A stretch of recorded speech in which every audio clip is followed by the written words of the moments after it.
Assalamualaikum warahmatullahi wabarakatuh. Nama saya Alvin Kurniawan dari kelompok 2 bersama teman saya Ahmad Muslimuddin dan Andrea Gim. Di sini saya akan menjelaskan tentang aliran pendidikan. Yang pertama yaitu aliran esensialisme. Pendidikan yang berdasarkan atas nilai yang bersifat demikian ini dapat pendidikan itu sendiri kehilangan arah. Berkaitan dengan hal itu, pendidikan haruslah bersendikan atas nilai-nilai yang dapat mendatangkan kestabilan. Agar dapat memenuhi maksud tersebut, nilai-nilai itu perlu dipilih yang mempunyai tata yang jelas dan telah teruji oleh waktu. Itu ciri utama dari aliran esensialisme. Bagi aliran ini, education of cultural conservation atau pendidikan sebagai pemelihara kebudayaan. Karena dalil ini, maka aliran esensialisme dianggap sebagai aliran konservatif road to culture, yakni aliran ini ingin kembali pada kebudayaan lama, warisan sejarah yang telah membuktikan kebaikan-kebaikannya bagi kehidupan manusia. Kemudian hakikat dari aliran esensialisme.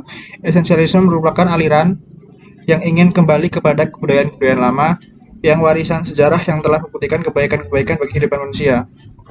Esensialisme didasari atas pandangan humanisme yang merupakan reaksi terhadap hidup yang mengarahkan kepada keduniawian, serba ilmiah dan materialistik.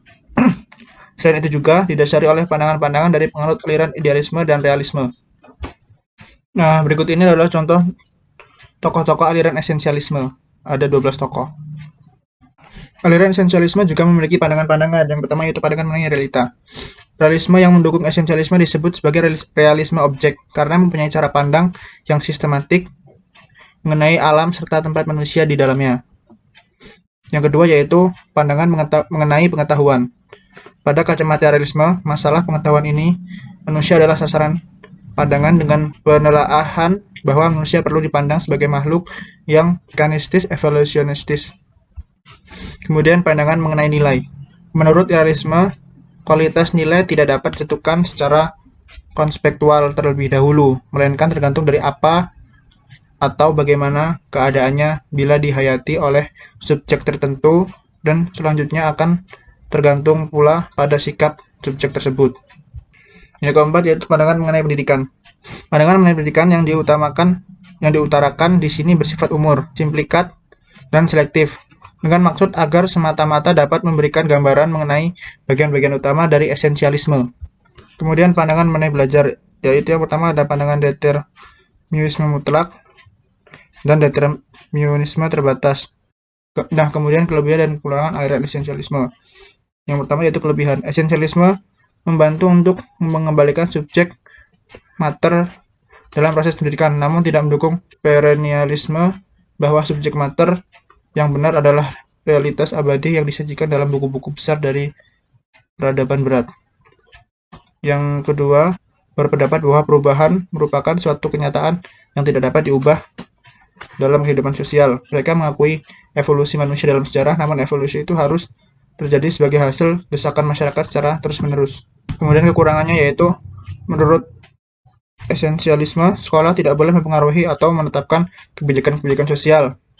Kemudian yang kedua, para pemikir esensialis pada umumnya tidak memiliki kesatuan garis karena mereka berpedoman pada filsafat yang berbeda. Kemudian yang ketiga, peran guru sangat dominan sebagai seorang yang menguasai lapangan dan merupakan model yang sangat baik untuk digugu dan ditiru. Assalamualaikum warahmatullahi wabarakatuh. Saya Andrea Ganjar Fijatullah dari kelompok 2 akan menjelaskan tentang aliran progresivisme. Progresivisme merupakan suatu paham yang beredar pada sebuah asumsi bahwa manusia itu mempunyai kemampuan yang wajar dan dapat mengatasi berbagai permasalahan yang mengancam manusia itu sendiri. Sejalan dengan itu, progresivisme menolak corak pendidikan yang otoriter yang terjadi di masa lalu dan masa sekarang. Ciri-ciri progresivisme. Terdapat beberapa ciri-ciri pada aliran progresivisme meliputi 1. Progresivisme kurang menyetujui pendidikan yang berdasarkan otoriter. Dengan adanya otoriter dikhawatirkan tujuan akan tercapai dengan kurang baik. Yang kedua, ilmu pengetahuan yang mampu menumbuhkan kemajuan. Ilmu merupakan bagian utama dari kebudayaan seperti halnya ilmu hayat, antropologi, psikologi, dan ilmu alam. Pandangan progresivisme. 1. Pandangan mengenai pengetahuan. bahwa pragmatisme itu sebenarnya adalah teori pengetahuan.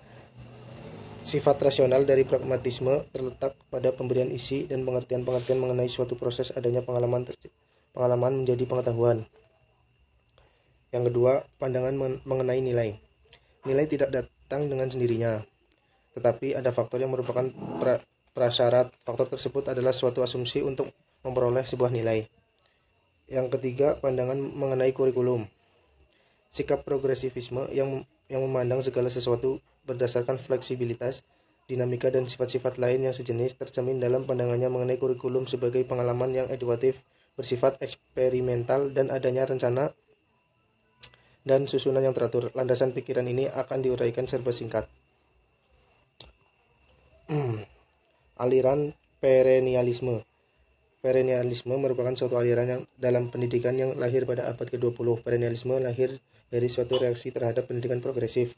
Perennialisme menentang pandangan progresivisme yang menekan perubahan dan suatu yang baru. Perennialisme memandang situasi dunia dewasa ini penuh kekacauan, ketidakpastian, terutama dalam kehidupan moral, intelektual, dan sosikultural.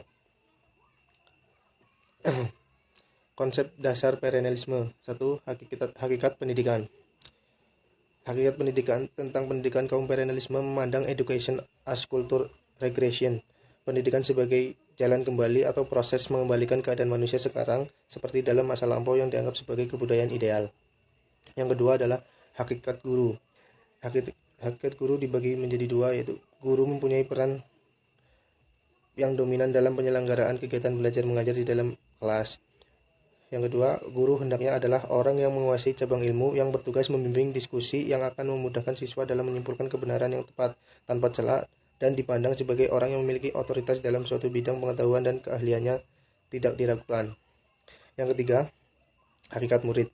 Murid dalam aliran perennialisme merupakan makhluk yang dibimbing oleh prinsip-prinsip pertama, kebenaran-kebenaran abadi, pikiran mengangkat dunia biologis. Kelebihan dan kelemahan.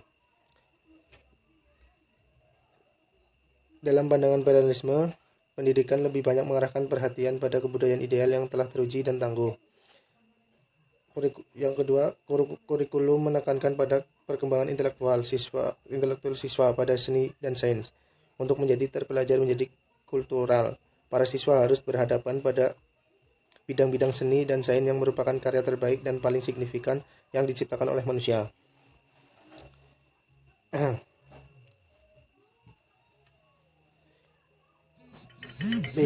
B1. Pengetahuan dianggap lebih penting dan kurang memperhatikan kegiatan sehari-hari. 2. Perennialisme kurang menerima adanya perubahan-perubahan karena menurut mereka perubahan-perubahan banyak menimbulkan kekacauan, ketidakpastian, dan ketidakaturan, terutama dalam kehidupan moral, intelektual, dan sosiokultural. Kemudian aliran yang keempat yaitu aliran rekonstruksionisme.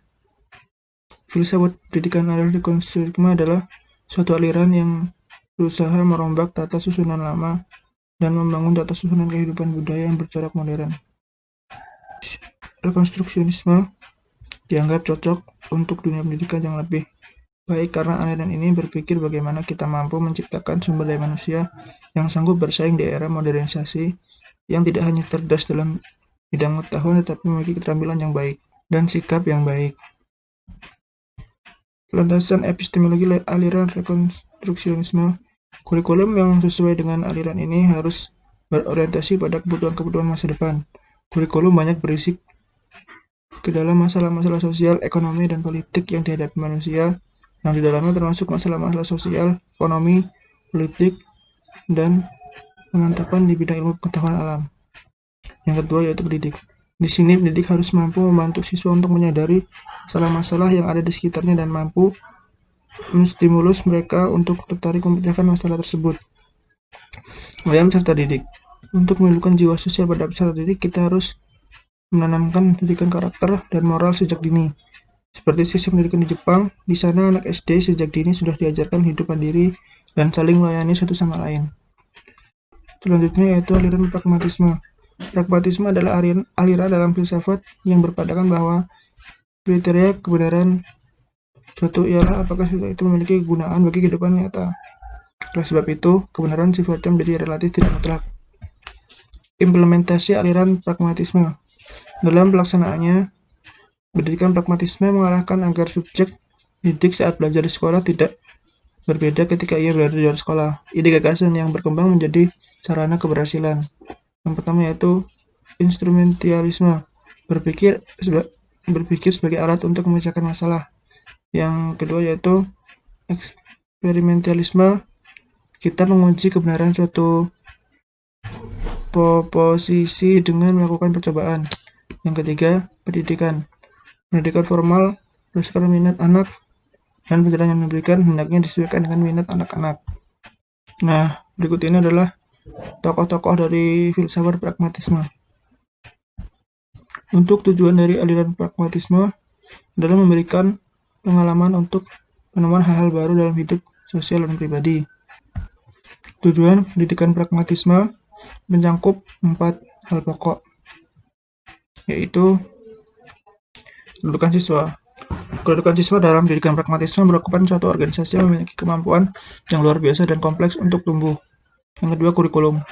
Kurikulum pendidikan pragmatisme berisi pengalaman yang teruji yang dapat diubah. Demikian pula minat kebutuhan siswa yang dibawa ke sekolah dapat menentukan kurikulum. Yang keempat yaitu metode.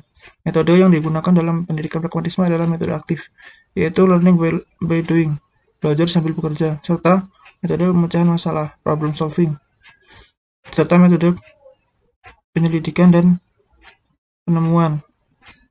Kemudian yang keempat yaitu peran guru.